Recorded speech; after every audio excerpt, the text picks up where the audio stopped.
এতিয়া মই আপোনালোকক যিটো কাহিনী শুনাবলৈ গৈ আছোঁ, এইটো হ'ব পাৰে আপোনালোকে আগতে ক'ৰবাত নহয় ক'ৰবাত শুনিছে, কিন্তু ইয়াৰ ভিতৰত যিটো মেছেজ সোমাই আছে সেইটো প্ৰত্যেকৰ মতে জীৱনত কোনোবা নহয় কোনোবা সময়ত কাম আহিয়ে যাব। এই কাহিনীটোৰ ভিতৰত যিটো মেছেজ সোমাই আছে বহুত কম মানুহেহে বুজি পাব। এইটো সদায় 3 দিনৰ মূৰত মোৰ এবাৰ হ'লেও মনত পৰে। মোৰ এনেকুৱা লাগিলে যে এই কাহিনীটো আপোনালোকৰ লগত শ্বেয়াৰ কৰিব লাগে। এতিয়া মই আপোনালোকৰ আগত সেই কাহিনীটো শুনাবলৈ গৈ আছোঁ, কাৰণ সকলোৱে চাগে এই কাহিনীটো শুনা নাই। কাহিনীটো হ'ল এজন মানুহৰ ওপৰত, যিজনে সকলো লক খুলিব পাৰে। লাগিলে সেইটো ঘৰৰ তলায়ে হওক, লাগিলে বাকচৰ তলায়ে নহওক, লাগিলে চিকিউৰিটিৰ তলায়ে হওক, লাগিলে অফিচৰ তলায়ে হওক। মানুহবোৰ অবাক হৈ গৈছিল যে এই মানুহজনে এনেকৈ কেনেকৈ খুলিব পাৰে। তেতিয়া এদিনাখন এখন প্ৰতিযোগিতা ৰখা হ'ল বা চেলেঞ্জ এটা ৰখা হ'ল।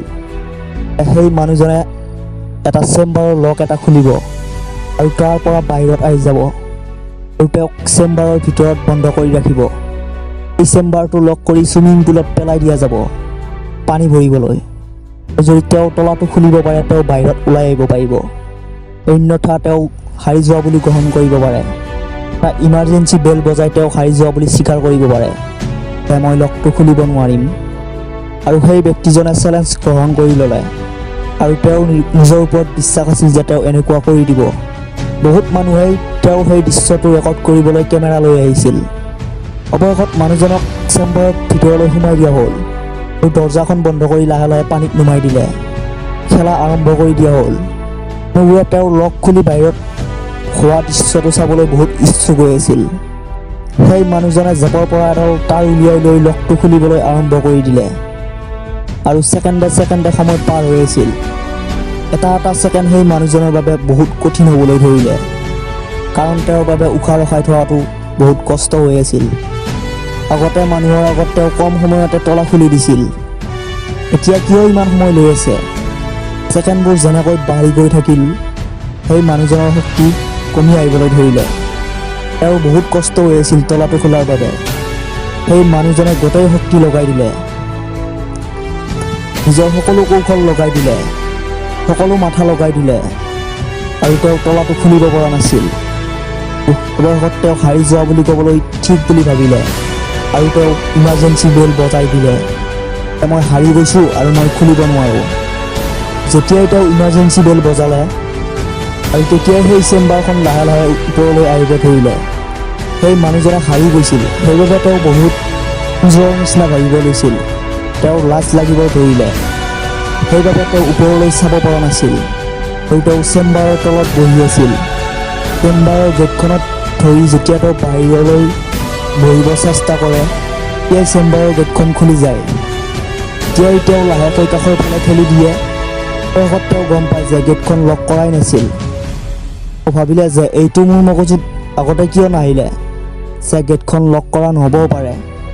তেতিয়া তেওঁ ইমানবোৰ কৌশল লগোৱাৰ পাছতো গেটখন খুলিব পৰা নাছিল। তেতিয়া তেওঁৰ মগজুত কিয় এইটো ধাৰণা হোৱা নাছিল যে হয়তো গেটখন লক কৰা নাথাকিবও পাৰে। তেতিয়া সমাধান বহুত সহজ হৈ যায়।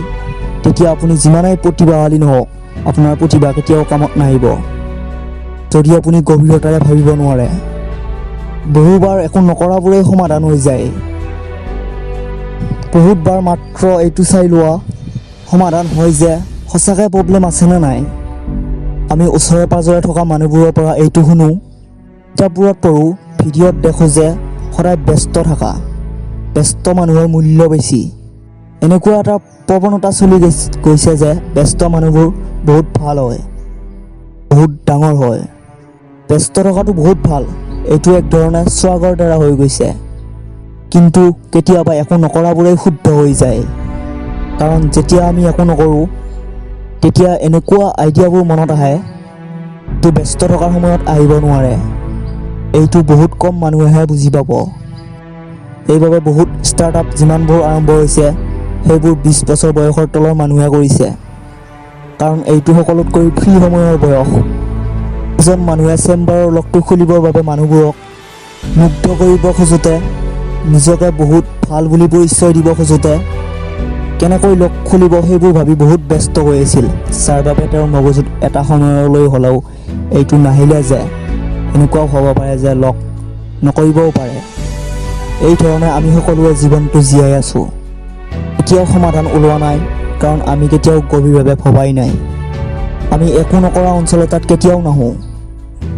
এইবাৰ একো কামেই নকৰা যায়, মাত্ৰ গভীৰতাৰে ভবা যায়। সদায় নিজকে নিজে ব্যস্ত ৰাখিব খোজোঁ। কিন্তু সঁচাটো এইটোৱে হয়, যিবোৰে একো নকৰে সেইবোৰে সঁচাই বহুত ডাঙৰ কাম কৰে। এই শব্দকেইটাৰ ভিতৰত গভীৰ বাৰ্তা এটা সোমাই আছে। যদি আপুনি বুজিব পাৰিছে, কমেণ্ট কৰি জনাব বুলি আশা থাকিল। আৰু যদি ভিডিঅ'টো শেষলৈকে চাইছে, বহুত বহুত ধন্যবাদ। আৰু কমেণ্ট কৰি জনাব যে ভিডিঅ'টো চাই কেনেকুৱা লাগিছে। ধন্যবাদ।